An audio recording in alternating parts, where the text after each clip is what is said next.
All right, this is the Rob Kendall Show. That's my name, joined as always by the lovely April D. Gregory, IndianaTalks.com. Thanks so much for joining us tonight. April, Hi, Rob. how are you? I'm good.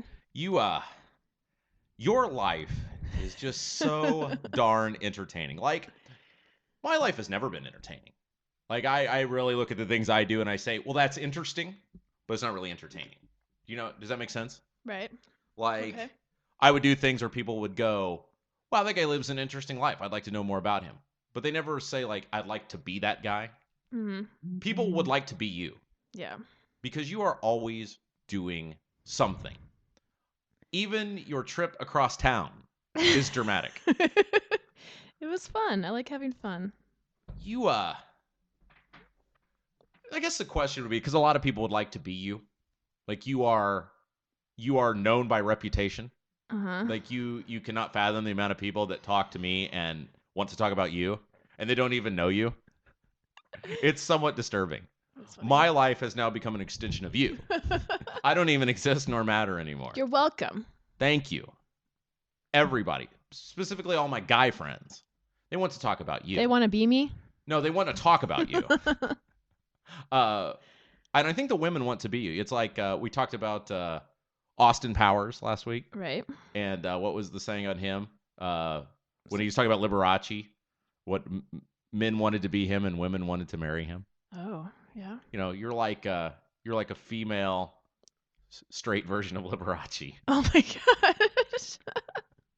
Thanks. Thanks, I think. No, you should be. That was meant as a like everybody. I thought you were going to say the female version of Austin Powers. I was going to be like, No, I don't think that would I was quite like, work. I don't think that's going to. But my goodness, like people that don't really even know you. They Right. want to talk about you now. It's like, nothing. I got nothing going on of any importance anymore. So I just want to thank you for confiscating not only my life but also all of my friendships. I really appreciate that. You're welcome. It's been a busy week. Lots going on. Well, busy for Busy for you. some of us. Yeah, Wow. it's been a busy week for Brownsburg government. And by the way, before we do that, I should say thank you to our friend Gary Snyder. He's got this cool thing on the Gary Snyder Show now. It's called the Round Table, where he has a Democrat, a Libertarian, and a Republican, and we just talk at the same time over each other. So were you the Libertarian or the Republican? Well, they pegged me as the Republican, though I found myself agreeing with the Libertarian more than Right. Yeah. And kind of the premise is I think you're all supposed to dump on each other, but since the Libertarian and I agree on most things, Yeah. because it was funny. We were talking yesterday, and I think Gary does this on his show every day, about corporate income tax breaks. And, I was advocating, I said, the premise of corporate income tax is, I said, you may not, or corporate income tax breaks, well, they called it corporate wealth. The libertarian guy picked on this corporate welfare phrase. I said, you may not like it, but I said, whether it's Brownsburg competing against Avon or Indiana competing against Texas, somebody's going to offer that benefit. Right. So while in a perfect world, everyone would pay 100% of their own freight at all times, I'd rather have 80% of a very large freight versus 100% of a zero freight. Exactly. Right. So what was funny was, in the end, he goes, why support the fair tax? I said, I do too. And you know what happens under the fair tax? Corporate income tax goes to zero. So I'm glad we agree. Crazy libertarian Minor man. detail. Spangle, if you're listening, you need to do a better job teaching these guys the talking points. Yeah. They are Come not on, Spanky. They are not holding the water for your party. I'm more of a flat tax person myself. Well, there's But that's a whole nother discussion. But I would also support that. I would support anything other than the current system. Right. Tax reform is needed. Yeah, because the flat tax would say, hey, if you make $20 million and the flat tax is 15%, you pay 15% of $20 million, which I'm often surprised that more liberal people do not support the flat tax, because the wealthy would still end up paying a lot more. Yeah. Under the flat tax, so it should make everybody happy. It should, but apparently it's not about really fairness in the tax code, as they like to say. Shocking. Yeah. It's not about paying your fair share. Who knew? So anyway, I just wanted to thank Gary before we got into the show today for hosting this political roundtable. It's kind of weird because like a couple of those people that have been on the roundtable would send me friend requests on Facebook, and it's like, well, I guess we're friends now because we've spoken over each other on local radio. Oh, yeah. You are, well, let's start with this. I'm very pleased to announce. Yes, this is exciting. I have completed this wonderful little manuscript, better known as Path Less Traveled. I've been talking about it for about... Otherwise known as your book. My book, my second book, yes. The title of the book is Path Less Traveled, Stories of Collateral Damage and Conviction. How over the top is that? It's exactly you. This book is currently at the printer. Hopefully, middle of next week. I believe early July is the target date. So I'm trying to think backwards. It will be on Amazon. You can get it on Amazon. If you send me a very nice message, I might actually send you a copy of the book yourself if you're a beautiful person. Autographed. Absolutely. And I'll even pay the shipping I'll send if you're you a beautiful message. person.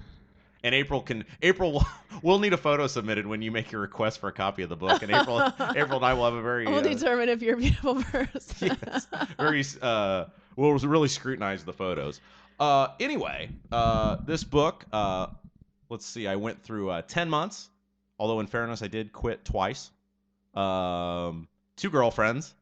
A presidential election. Yeah. Trying to think of all the things that happened while I was working on this book. Quite a bit. But anyway, I think you will enjoy this. I think you will really celebrate the stories. And I'm going to say that is a darn good picture of me on the front. It is. Very done. Very well done. I actually had a couple of people help me on deciding once we took the photo, which photo looked best.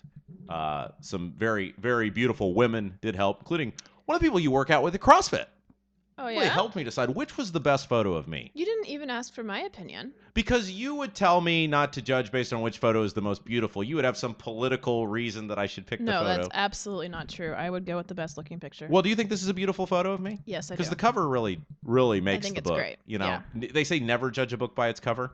That always happens. Right, you really should judge the book by the cover. Yeah. And then if you don't take time to make a good cover, why do I want to read your story? Well, in all honesty, the cover is why I choose to do the books. The writing is just insertion. You just want your name. I just wanted my name on a masthead. Face on a book. And then there's a lovely photo of myself and the governor on the back. That's impressive. The .gov, who there's a whole chapter about the .gov in the book, and so I think you will really enjoy that. So hopefully next week we'll be able to tell you when and where you can pick up your own copy of this. They're my stories. Your stories. They're my stories. It's the story of me. And you have such an exciting, interesting life. I did. The book. Well, this is so, people like to say that I'm boring, and I say that I'm fairly boring, but I've had some interesting things happen. Yeah, you definitely have. And this book is political, but it is about a lot more than politics. I have stories about women in there that I've encountered. Professional wrestlers, my radio career, the governor. The gov. There is a gauntlet of, there's 15 chapters. Wow. In the book. It is twice the size of the last one. It is. We really did a good job with this one. And I am so over this book. You will enjoy it, but I've read it 30 times now.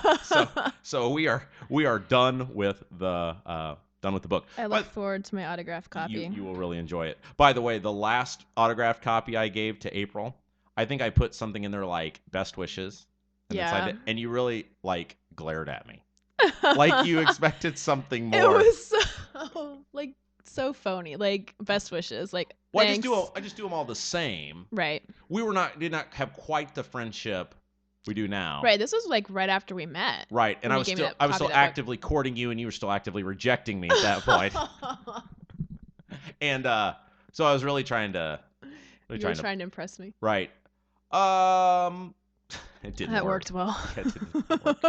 The fathead. There have been multiple times during April and I's friendship where I have something and I say, this will do it. The book didn't work. The fathead didn't work. I'm thinking this book is going to be it. Really? Yeah. I'm thinking you're going to walk in after you read this book and go, that's it? I'm sold. 9 months. Good Finally luck. Working. Anyway. This is the Rob Kendall Show. That's my name. You can follow the lovely April D. Gregory on Twitter at April D. Gregory. I enjoy our Twitter interactions. Mm-hmm. That's really one of the primary joys I get out of Twitter. Twitter's fun. Is when we tweet back and forth. Now, you are much more active in Twitter than I am. But I do enjoy our Twitter interaction. Mm-hmm. All right, now I know you don't want to talk about this, but we're going to. Boy, you should see the look on her face because she has no idea what I'm going to bring up right now. Snowden. Oh, okay. I did want to talk. I thought you were gonna talk. Oh. I thought you were gonna talk about like a dude or something. No. Snowden. Yes, I did kind of want to talk about. Well, that. you were off the Snowden bandwagon a couple weeks ago. Yeah, a couple weeks ago. I think things have progressed since Right. we talked about Snowden last. So here's the thing, and then I'll let you run with it or walk. I don't really with it. have anything to run with. Okay. We'll just interject here. Okay. Now, when this thing happened at the time, I said on the surface, and I'm paraphrasing, this guy kind of appears to be a national hero. Kind of appears that he did a really good thing, but let's wait until all the information comes out, until we make a decision. And I will have to say, while I still think some of the stuff he did was very good, I do not agree in the way he is handling it. Because the whole premise was I am exposing the wrongdoing of this nation, and I do not care what happens to me. Almost founding father-esque. Now, let's not put Edward Snowden and his very attractive girlfriend on Mount Rushmore. On the same level as, Washington and Jefferson and all the rest of our great founding fathers. But the premise was the importance of the lives of others over myself. And as a person in politics, that is the sort of elected official I have strived to be. And as we've clearly seen in the political brouhahas going on in Brownsburg right now, right? I think that's what we're doing, or what I'm doing. Not on the level of something of national security or invasion of privacy, but I think that was really inspiring to me to say, hey, there's other people out there like that who still say your life more important than my own, and I'm willing to expose this. But, and I think we touched on at the time, he left the country to do this and has since not returned to America. I would add the press conference on the White House, right in front of the White House. It said, arrest me now. You become a national hero at that point. You think so? I do.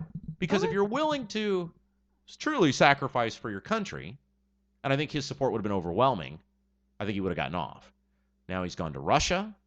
He would look more like a martyr. I see what you're saying. Right. And I think when you start then going to places who are our enemies, you start to worry about, well, was this just about giving information to our enemies versus exposing to the American people right. the invasion of their personal lives? And that's my thing now is here he is. We don't know where he is, what he's doing. He's in Russia, or is he in Venezuela, or is he in Cuba? Right. Or whatever. Like, and what does he have? Right. What is he telling them? What information is he taking to? Some people say, oh, they're not our enemies. We're not at war. Well, okay. Really? If you are naive, you believe that. Yeah. So, no, you don't just give information, right, security secrets to other countries. You don't do that. I don't care if it was France. You don't do it. Well, it's interesting because there used to be at least, and maybe this has changed as the information age has come about, but it used to be in this country there were very clearly good and bad people. There were people on the side of right and wrong. The black and white view of the world. Okay. And I think I always compare it to professional wrestling because back in the heyday of professional wrestling, there used to be very clear-cut good and bad guys. Now, because of society, they've merged them together where characters oftentimes skirt the line of both good and bad. And I think Snowden, which you were right, by the way, it is not Snowden. I would like to once again repeat that. I know I was right. Phonetics. Yeah, our absolutely. Friend. I think the Snowden character has gone from being a guy who was introduced as a good guy and is now, maybe he is not, but he's at least come across that way, blurring the lines of good and bad. Right. Well, and now we're talking about him, and we're talking about where he's at. We're not talking about right the security reading American. Right. Yeah, we're not talking about that anymore. We're talking about where's he at? Is he in Russia? Is he in wherever? Right. And one of the issues, and we talked about at the time, and you were astute to be on this, was the narrative becomes about him and not about the story of what he exposed. Right.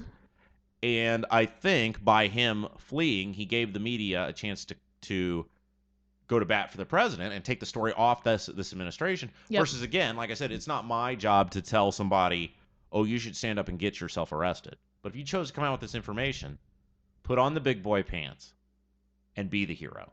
Right. don't be the guy that flees to Russia.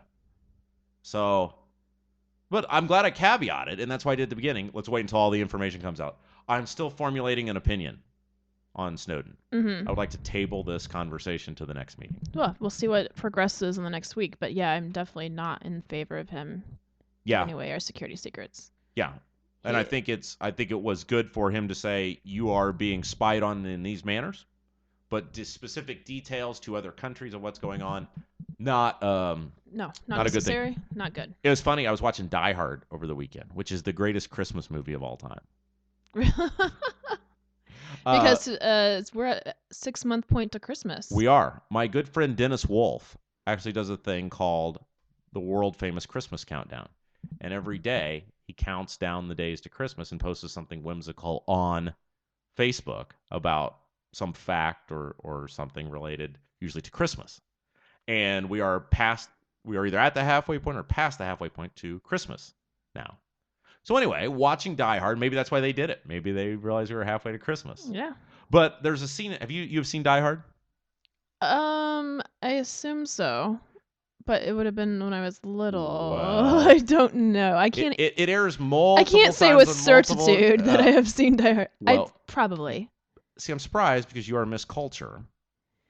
But I don't. Bruce Willis. Yeah. I've seen some I don't. Maybe not the original. Probably the original. I probably have seen it when I was little with my dad. I probably saw it. Well, this will allow me to do what we call filler. Because I'll be able to explain Die Hard to you. In the movie Die Hard, for those of you who don't know, our cultural which is just here me does not know. Bruce Willis plays a New York cop who goes to his wife's Christmas party in San Francisco. Always works for a large Japanese corporation, and the building is overtaken by terrorists, and Bruce Willis has to destroy all the terrorists. And there have since been, I believe, by himself. Yes. With one gun. The police are completely and inept. It's amazing. Cannot help it. Well, he has multiple guns and some explosives and some other stuff. But man versus terrorists. Yeah, because the cops are totally inept. They can't help him at all. Oh. Although what's interesting in Die Hard is Reginald VelJohnson, who played Carl Winslow on Family Matters. Oh yeah. Is the one competent cop that tries to help Bruce Willis. He was a cop on Family Matters too. Absolutely. And Life is full circle. We love the Carl Winslow character. Yes, we do. And he plays the exact same guy. That's awesome. Exact same tones, inflections. I'm everything. sure I've seen this. Yeah. I know what you're talking about. Anyway, in Die Hard, there is, in a lot of these action movies, there's always one character that the audience is really hoping gets killed. Like, just because they're so obnoxious and, like mean-spirited. Even though they're not technically a bad guy, they are a bad guy. Uh-huh. In Jurassic Park, it's the attorney when he gets eaten by the T-Rex in the bathroom. It's people will actually cheer in the movie theaters when these characters meet their demise. There is a character in Die Hard named Ellis, who is this hotshot negotiator who thinks he's going to go in and negotiate with the terrorists. And throughout the whole first part of the movie, he's real cocky and arrogant as they've got them all held hostage. And he goes in and tries to negotiate with the terrorists, and eventually he gets, gets his just, or not just in, but his in that we all know he's going to get. Mm-hmm. And I'm sure people were applauding in the movie theater when that happened. And I was thinking how the Snowden situation almost somewhat mirrors the Ellis situation, where it's like you're like sympathetic character at first. This guy's a hostage. This guy's a freedom of information guy. Now you're just exposing national security secrets potentially to our enemies, and while no one wants the man to die, you hope he gets whatever he deserves, because I don't think he's in my best interest anymore. I think he's in his own best interest. Right. So I was wondering where this was going. Yeah, why we were talking about Die Hard. You see how I drew that all back together? I see, yeah. Yeah, absolutely. Well done. And I'm not saying the guy's a traitor yet, but what I'm saying is you're really pushing my buttons at this point. Right. Because your bad we're getting real close to that 50-50 line, where your bad may be outweighing your good. I'm just saying, I was hoping he would fly himself into JFK Airport or wherever it might be, whatever Eastern Seaboard airport he wanted to fly into. Say, here I am, arrest me, and let's have a real conversation. Because I think the people would have been on his side. Right, and then in the future, maybe he could have been pardoned or something. And right. I love how you went for the pardon immediately. Not found not guilty or all charges dropped. Let's just go ahead and pardon the man. Well, if he's not guilty, then maybe he would be. Well, that's true. That's the thing. He could be free. What's he guilty of? And by the way, he's teamed up with the WikiLeaks people. Yeah. If there was a group I would not mess with, it's the WikiLeaks people. Yeah. No. I would be like, cut to the front of the line, WikiLeaks people. Did you see the thing about how, like, supposedly he was on a plane to Cuba and the whole bunch, like 30 reporters booked a last second ticket to get on the same plane from Russia to like Cuba, and then they get in, doors locked, plane's going, he's not on the plane. Well, don't you love the fact that if you were to think so the picture was of his empty seat. If you were to think of the worst possible flight you could possibly book, Russia to Cuba. Oh, God. Good luck. Doomsday. I mean, that's a long flight. Of Much no less hope. going to two just terrible places. Yeah. Like, it's the flight of no hope. But anyway, well, this whole thing is squirrely at this point. Like I said, I would not mess with the WikiLeaks people. So, WikiLeaks, That's the thing. Like, maybe he's just in their control now. Like, maybe this went out of his control and maybe not where he wanted, and maybe he's just... Well, that's how all the good action movies usually end up. There's a main bad guy, and then you realize there's a bad guy on top of the bad guy. And WikiLeaks, we're not saying you're bad guys. Of course, no. We're definitely not saying that. But I'm saying, there's always like a layer because the movie just cannot end. So my point was maybe, yeah, you're right. Maybe WikiLeaks is like secretly behind Ed Snowden. Maybe there's some sort of super WikiLeaks society. Some underground group of rebels. Isn't it just fascinating, the whole thing? I mean, if you were to draw all this up, you would say that couldn't possibly happen. Right, exactly. This could not possibly be going on. Just like every other White House scandal in the past 2 months. It's like, this is not real. Oh, actually it is. Anyway, this is the Rob Kendall Show. That's my name, joined by the lovely April D. Gregory. We thank everybody for tuning in, whether you are listening live via the replay or the podcast. We appreciate you joining us for an hour of very compelling radio broadcasting. Kind of been getting the radio bug lately. I'm doing a lot of radio. Here in Brownsburg, Gary's show. I'm ready. I did a show in Toledo last week. That's what I heard. How did that go? How did that go? Well, I was a little underprepared for. They're doing this Sweet 16. Their radio show is doing the Sweet 16 of Obama scandals. Everything that's come out lately, the Benghazi. Now, the you Fast invited and on the show. Right, to talk about this. Talk about Snowden? No, to talk about the Sweet 16 that they have, the bracket they have. Right, so okay. I looked at their bracket to see who's playing who, blah, blah, blah. And, of course, there's like the IRS snooping on the Tea Party and then the everything. Sure. So we talked about that. It was fine, and... You're rolling. And you're rolling at this point. Then... You're feeling good about yourself. Feeling good about my life. Right. Well, and you know how when you do radio hits, like it's... they're like, oh, we need you for 10 minutes at this time. Well, you get on there and they're rushing you and it turns into 2.5 minutes. Right. So then all of a sudden he throws and what do you think about this immigration bill question at me? And I'm like, oh, I'm not ready to talk about that one. So you were stumped. I was very now, were tongue-tied. You stumped because you didn't think you'd be talking about it? You were stumped. Just caught you off guard. It caught me off guard and I didn't know everything that was in the bill, so I couldn't intelligently talk about it. So well, I'm gonna try to be a mentor here, and give you some advice because I think our audience really enjoys when we have these impromptu conversations. I think that's their favorite part. There is an old saying in radio and politics, and part of in this new book, I talk about how radio and politics are almost exactly alike. You encounter largely liars, leeches, and hangers-on. It's basically the same industry. There's an old saying. It's called fake it till you make it. And you'll see this a lot in big-time debates where the candidates are trained for code words. If I hear whatever, I respond with this. So oftentimes, John Kerry was the worst at this. He would answer a question that was not asked. When Kerry and Bush debated, because he was so robotic in his responses, he would literally answer a question that was not asked because he heard a catchphrase. Oh, okay. And they were so worried because Kerry was such a doofus about him. And Gore, same way. Now, Obama, very good at being able to, pontificate, even though he's not talking about anything. At least talk somewhat on the subject that was asked. But the old saying, fake it till you make it. You hear the buzz phrase, you go. So you always got to have in your head, how can I string this along? You got to be able to formulate thoughts in your head as you're talking. Right. And that is why compelling, good, big-time radio is so hard. It's very hard to do. And so I don't fault you at all. It is hard from both perspectives. Yeah, I mean, I host and definitely talked my way around it per se, or at immigration in general, guest. Right. as best I could. Well, here's But I'm also oftentimes not very good at the instant Right. spot reaction. right. Well, here's the thing.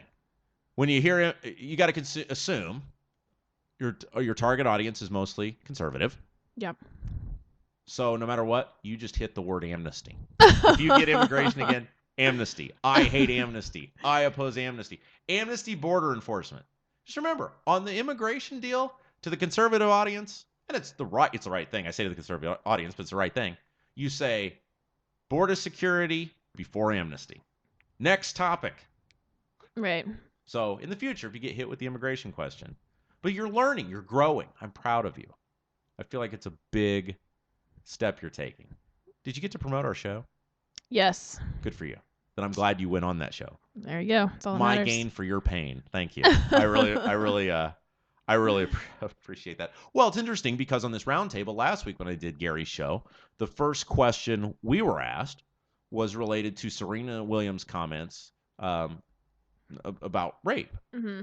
And, the response that I gave, and I'm, again, trying to paraphrase because it was a lengthy conversation amongst three people, was I said, look, rape is a heinous, horrible act that no one should ever have to go through, and those who commit it should be punished to the full extent of the law. But what a celebrity says, or a politician says one way or another, has zero impact on my view of the act of rape and the punishment that should come from committing that act. Right. So, and I Yeah. made the point there End of question. are two Republican senators, or would have been senators, who are not senators because they were not able to say that. I mean, I am not the most skilled orator in the world. And if you're running for U.S. Senate, you're going to get that question. I didn't know I was going to get that question and formulated that answer right there. If Richard Murdoch would have just said what I said, he's a senator. Right. Bam. Todd Aiken, you too, buddy. And I will take on Todd Aiken. Not WikiLeaks, but Todd Aiken. Today we are taking on Aiken. Yeah, thanks. Thanks to both of you for losing. I really appreciate that.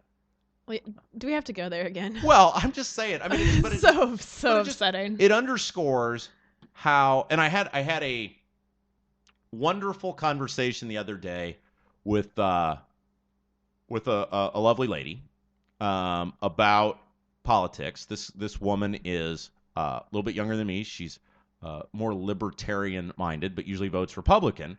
But she voted against Richard Murdoch. She voted for Romney. She voted for Pence. But she voted against Richard Murdoch. And I said, I find that ironic because while Richard Murdoch said something stupid and inappropriate, He was the most libertarian candidate on the ballot. he was, and Joe Donnelly actually voted to invade your body, invade your health care. Senators cannot affect abortion. It's been decided by the Supreme Court, and until 5 Supreme Court justices say, we're overturning that, this is a non-starter, other than federal law related to what trimester, women can have abortions and ensuring that federal funding does not go to support abortion. Right. But a senator cannot overturn abortion. And I told her, I said, you got so hung up on this buzzword, this catchphrase, which is what they wanted. That's why they asked the question. That's I said, it's no what different happened. than the guns argument. The Second Amendment protects this, and anything that they would pass would likely be overturned at the Supreme Court. It's a huge waste of time.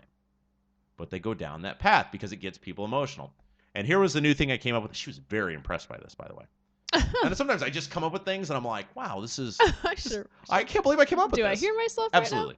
right now?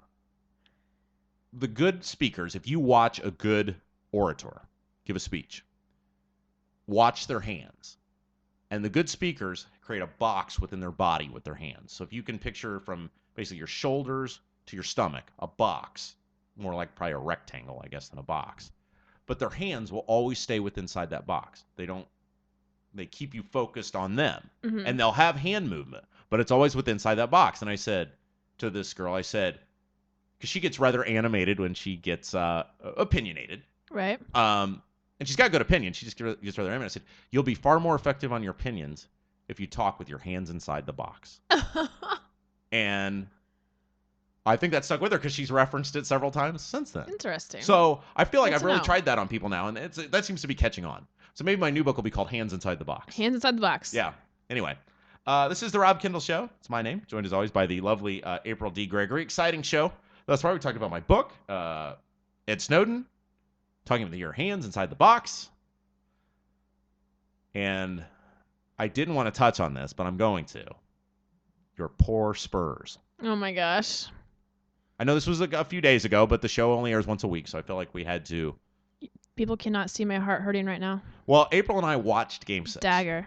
And I'm going to tell you. Game 6 was a roller coaster of emotions. I tweeted a picture of you at Game 6, watching Game 6. And I was wore out watching you.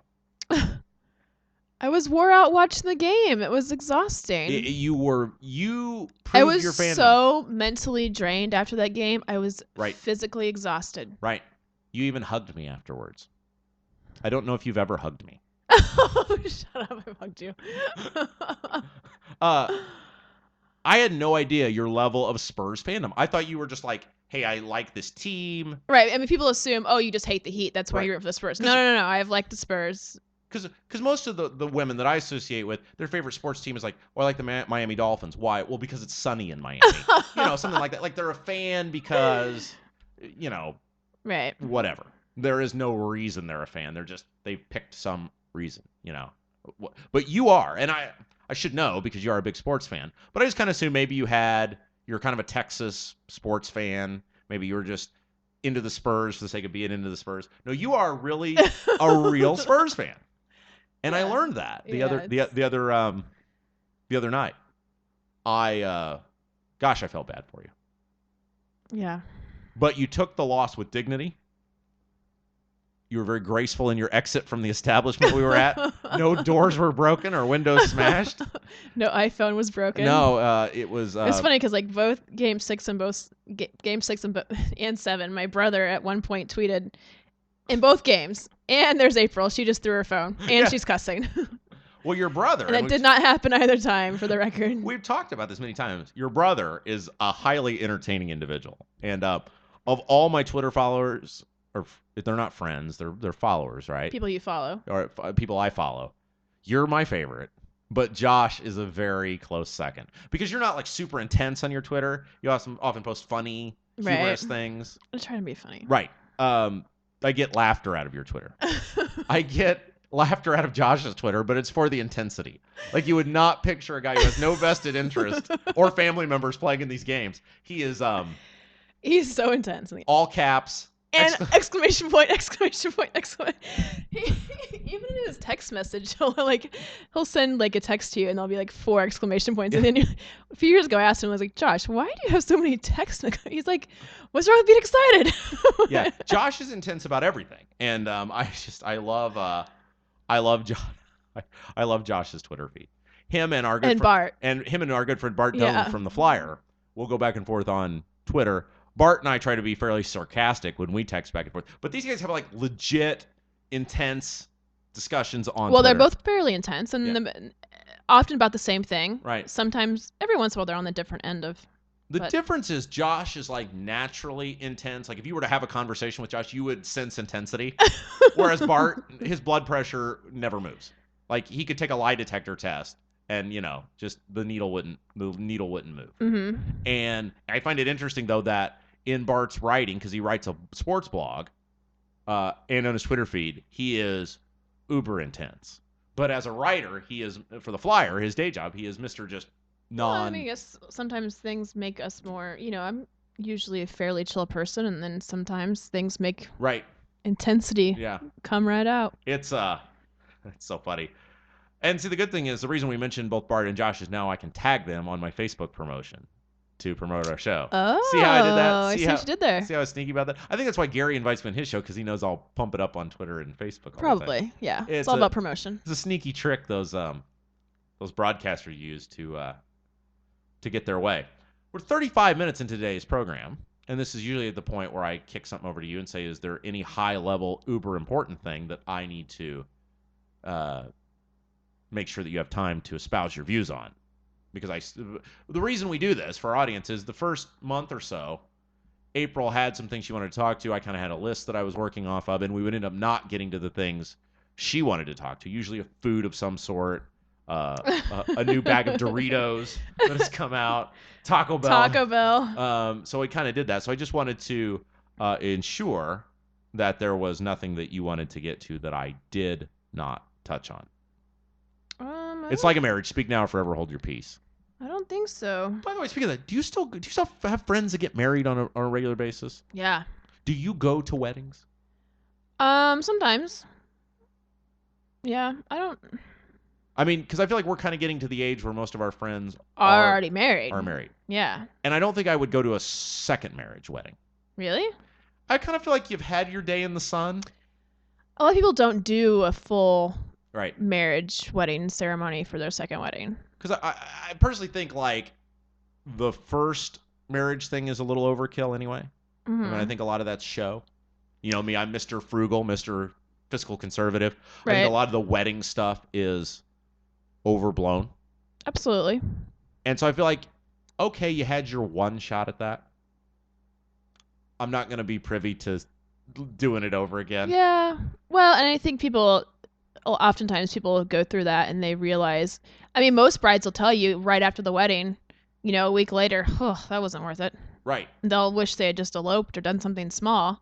So I think people by the second time, you know, that second time it's actually the right person maybe, and just it's not as important. Your priorities are in a different place. Because, you know me, I am Mr. Rational, Logical Thinker Man. Mm-hmm. And so from my rational, logical guy head, I say, as you said, most women end up saying, I'm glad that's over.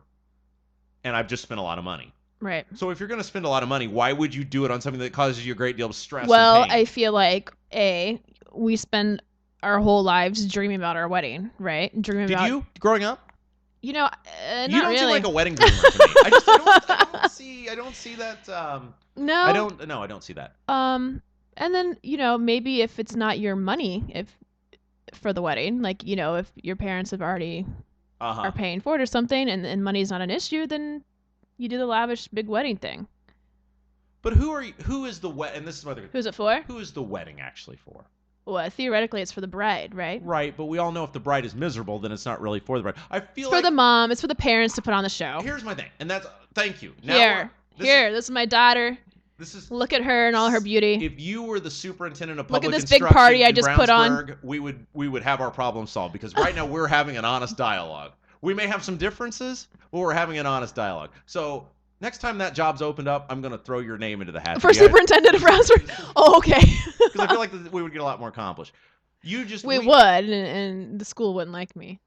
We know that. But we're having an honest conversation. This is a glorified floor show.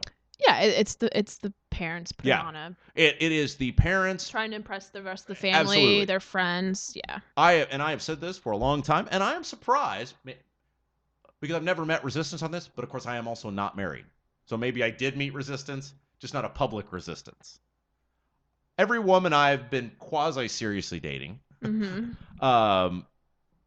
When they brought it up or I've brought it up, I've said I do not want a big wedding. I want no more than 20 people there. Because it's not about a glorified floor show. I mean, think about it. Most people in life have 10 real friends or fewer. 10 real people that when your chips are down, you say, that's my person. Right. Otherwise, we're just having a big party. And it's your money. You can do whatever you want to do with it. I just wanted to have an open dialogue, an impromptu. I didn't plan on talking about weddings. Right. I don't even remember now, 5 minutes ago, why we started talking about weddings. I don't remember either. But I feel it was good. I feel like we did. I feel like we got that out there. We had some positive. I'm going to have to go back and listen to the tape now and figure out why in the world we talked about weddings. But anyway, we did, and I'm glad we did. Can we get back to the immigration? We were talking about Josh. Now I'm just flustered because I have no idea. We were talking about the Spurs, then we talked about my brother and Bart, and then somehow weddings. Somehow we phased into weddings, and the audience is now screaming at us. You said this! You said this! Now, if I were really sketchy, I could just stop the recording and go back and listen and figure it out. No. But I feel like that makes more compelling radio to just keep going. And the audience will be very frustrated. And somebody will be tweeting, Yoda. So Merlin Yoda. Merlin Yoda. By the way, Merlin Yoda. We love Merlin Yoda. Yes. And I'm going to ask, maybe, do you know Merlin Yoda for in real life? Yeah. No, we have not met in real life. Do you know Merlin? I'm assuming his real name is not Merlin Yoda. I'm assuming. But do you know Merlin Yoda's real name? No. Your life is fascinating. You have legit conversations with people. It'd be one thing like if you didn't know him, like, oh, this is my friend Charlie. He's friends with my friend Billy, and we met that way. Not only do you, by the way, April is laughing hysterically, and she's actually turned away from the microphone, which is proving my point that this is great. You actually have legit conversations, like lengthy conversations with people that you don't even know their name. You might as well just head back to the forum boards of 2006. I thought you knew this person. And what's worse is I've been corresponding with this person. Well, he's a person. He's a fan. He could be. He's not a robot. Like, I don't know. He's been tweeting me for maybe a couple years. Merlin, we know you're listening. If you could, please tweet or private message or something, April, your real name. Whatever, however you feel comfortable. I want to know. I think this is how, some people are on Twitter and there's situations where you just can't be. Right. April is crying, by the way. She's been laughing so hard. Well, you've made me out to be a crazy person. No. I'm talking to somebody. But that's what I find, I guess, even more interesting. These people love you. And we love Merlin Yoda. Steve Yoda. No, we can't call him Steve. We'll call him something else. Whatever. We'll just call him Merlin Yoda. We love Merlin. And I want to point that out. And I love that Merlin is a fan, and I love his interaction. I am just flabbergasted because I figured this was some long-standing friend of yours that you knew and hung out with, and he just had some code name on Twitter. My goodness, your life is fascinating. We must make a Lifetime movie. How many friends on Twitter do you have like that? I'm really curious now. How many?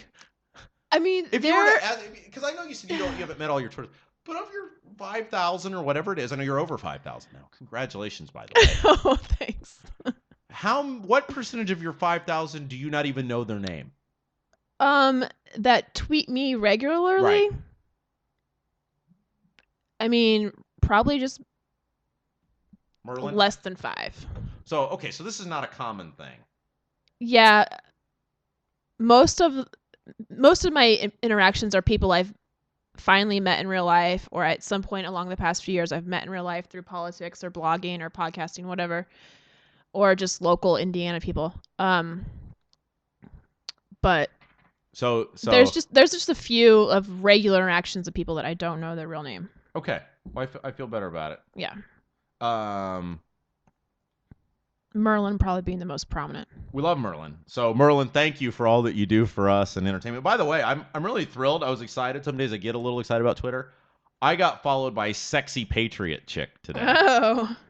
Do you know Sexy Patriot Chick? I do not. So I felt really good about that. I'm wondering if she really is. Oh, I'm sure she's patriotic. Does she not have a picture? She does, but it's a bikini picture that looks like it's probably not her. Oh, I'm looking. Because there's no other photos of her that I saw on her. I'm going to bet that's probably not her.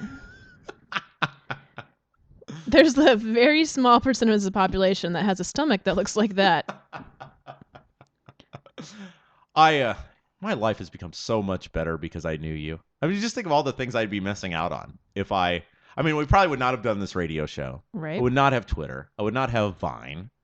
I feel like we stir up so much necessary dramatics together in the community. It's just, you are my favorite friend. Congratulations. You have officially earned the title of favorite friend. Okay, I really did want to get back onto this immigration thing. Okay. I know it stumped you a little bit, but I felt like it was a good topic for us to discuss now that we have digressed. I support Marco Rubio. I'm just going to say that. Whoa! I'm just going to throw that out there. Until more, if if more things happen, I will re-evaluate my stance. But if I were voting in 2016 tomorrow, I'd be voting for Marco Rubio. Okay. There. You There's my immigration stance. So you are in support of the amnesty bill. It's not really an amnesty bill. Really? Well, you've been boning up since your interview last week. So why don't you tell me what's in it? No. Yeah. Here is the synopsis of the immigration debate. There is no need to tie the amnesty of 11 million lawbreakers to border security. Do border security first. Yes. And when you talk as separate bills, let's debate them both on the merits. It's one of the things that I talk about a lot in Brownsburg. Currently with this annexation, they're also trying to tie the tax increment finance district into annexation. And I've said from the beginning, these are not the same conversation. These are separate issues, both judged on their merits.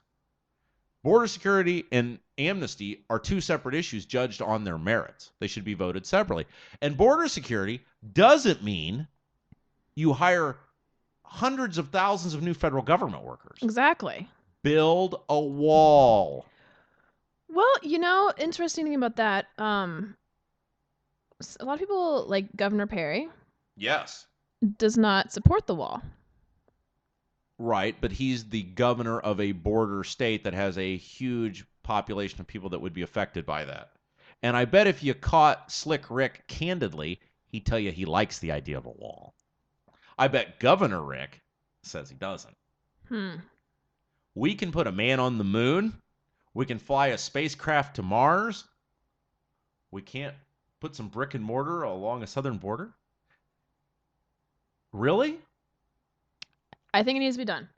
And we also need to have... The microphone's the other way. There you go. We also need to have the pathway to citizenship. Why? It needs to be easier. Oh, okay. You're saying for people who legally want to... Yes, people who legally want to enter. Okay. That needs to be easier. Right. I mean, it takes like 10 years to get citizenship legally in this country. Right.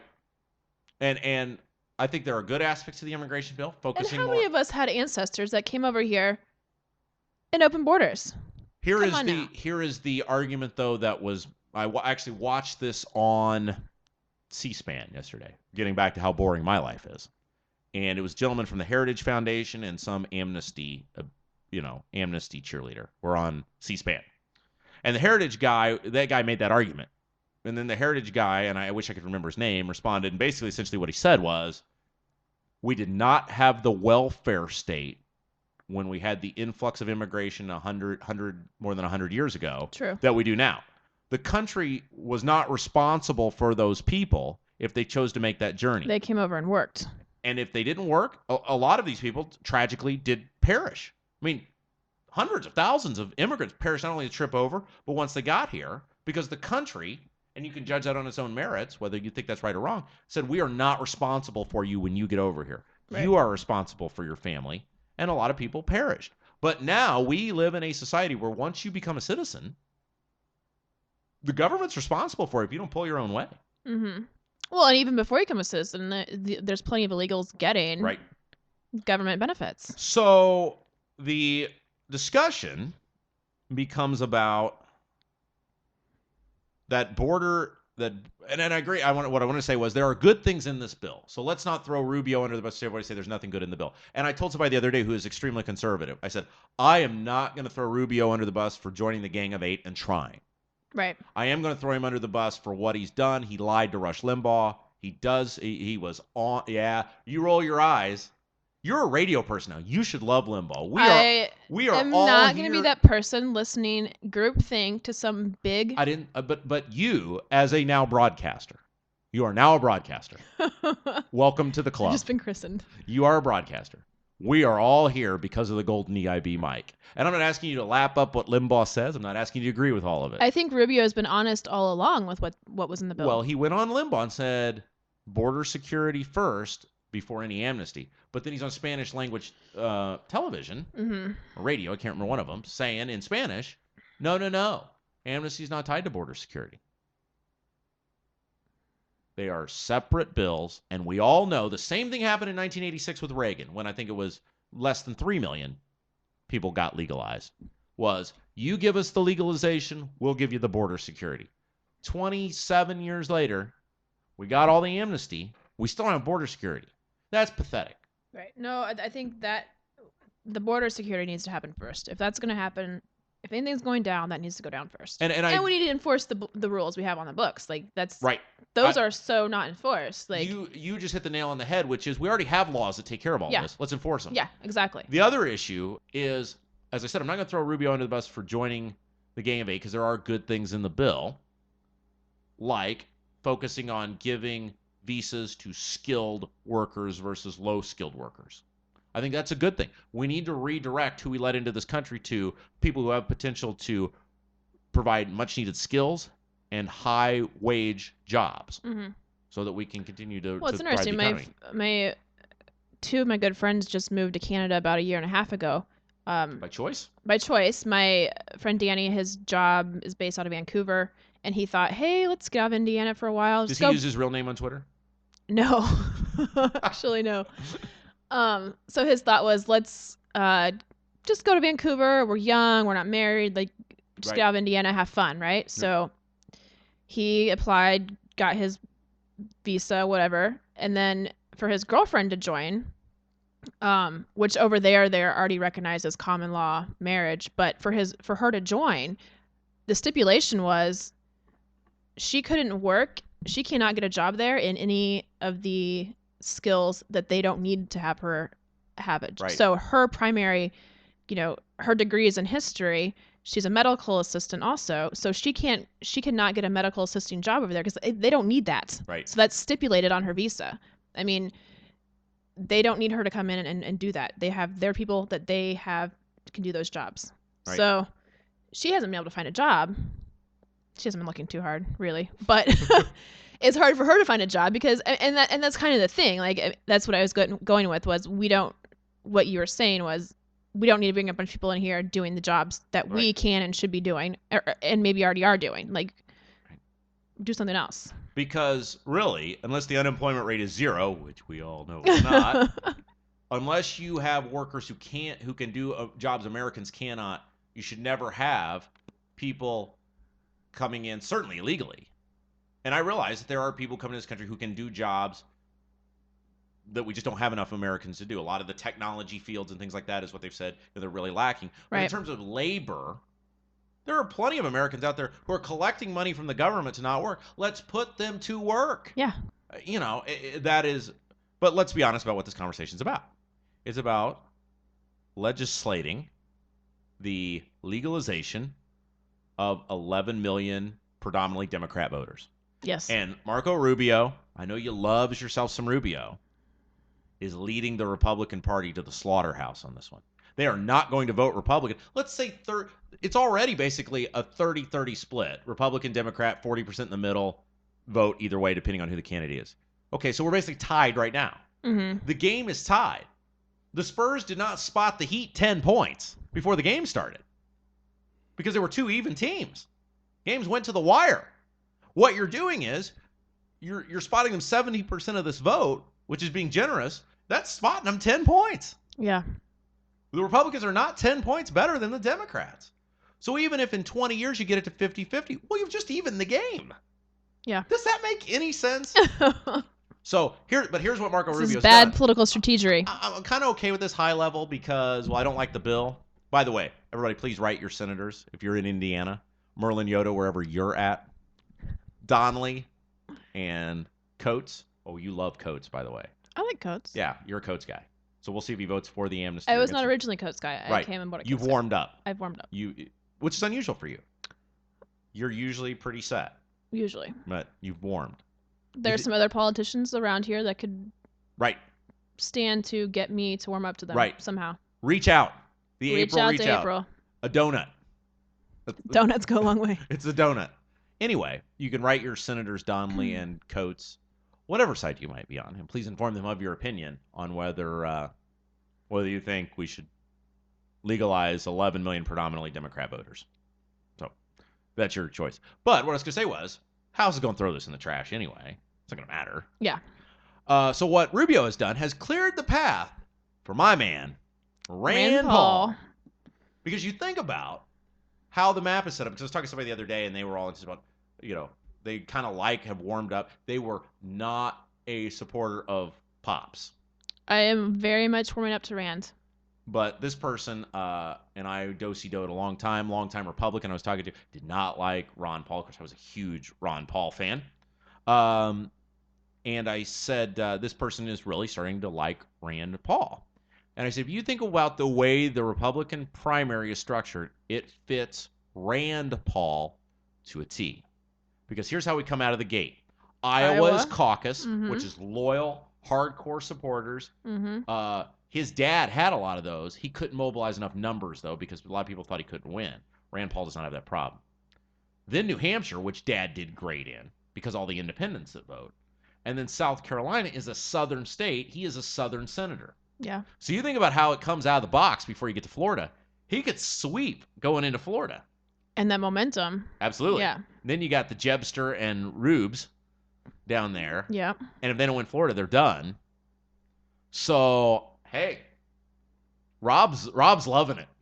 What about the dark horse candidate in 2016? The Trump monster? The .gov. You know, well, obviously, of course, if the .gov ran, I would support. I would be on the Gubs just because of that wonderful photo of us on the back of my book. You know, Pence is going to read this book, and he's going to go, when did any of this stuff happen? I don't remember any. Where's this Brownsburg town? Who is this guy? You know, every time I see him, and I always joke about that. Every time it's like, I know he calls, Crabtree. How does this guy keep getting into our events? Who is he? Yeah, obviously, but I don't think Pence is going to run for president in 2016. You don't think so? I think he's going to stay focused on making Indiana the state that works. How about that for being the loyal supporter? Even well nailing done. Well done. The slogan. Yeah. He's got you. But I think Pence, from a purely political aspect, will continue to build a good resume for the work he's doing in Indiana. And if the Republicans lose in 2016, then his only chance then is for the Republicans to lose in 2016. Right, but I think if you were asked Governor, he would certainly rather have a Republican president and not be running in 2020 than having Hillary Clinton as our president. Right, because I'm saying if Republican does win in 2016, then obviously that pushes out to 2024. Right. That gives him 4 years of stagnation. Right. Now, if let's say Chris Christie is we got about 2.5 minutes left. Let's say Chris Christie is the Republican nominee by some point. Not going to happen. Let's say he is, so. Mike Pence becomes a great potential choice for vice president. Yeah. And I've thought if a Rand Paul is the Republican nominee, Mike Pence becomes a great choice, or Mitch Daniels becomes a great choice. Oh, Rand and Mitch. Yeah, the great choice. Now, I'm not sure Mitch Daniels would want to weigh into. No. You love Mitch. You should just. April just got starry-eyed. I wish I'd had a photo. I wish I was binding this portion of our program. It's wide open. I think we can both agree. I just really don't like talking about it at this point in the game. Yeah. Truthfully, we're 3 years away. We have much better candidates than we did in 2012. I think we'll all agree to that. Absolutely. And anyway, a minute and a half. Anyone you want to thank, say hello to, wish us happy whatever day this is to. How's that? What'd you describe him as last week? Cute boy? Yeah. Is he doing good? He is. Okay, wonderful. Yeah. I'm glad. Nobody jump. No, you don't. It's still not Facebook official. I would like to thank our friend. You notice I like how you're just like, no, I thank myself for showing up. I did a great job. You people need me more than I need you. Thanks to the fans. I would like to thank everyone that has tuned in today. As always, our friend Gary Snyder for this wonderful Indiana Talks format. We're like over hundreds of thousands of listens on this network. I guess different people that have tuned in, which is great. And want to thank you, April, of course, as always. And want to thank our friend Merlin Yoda. My goal this week is to figure out who you are. So, for the lovely April Gregory, I'm Rob Kendall saying you've been listening to The Rob Kendall Show.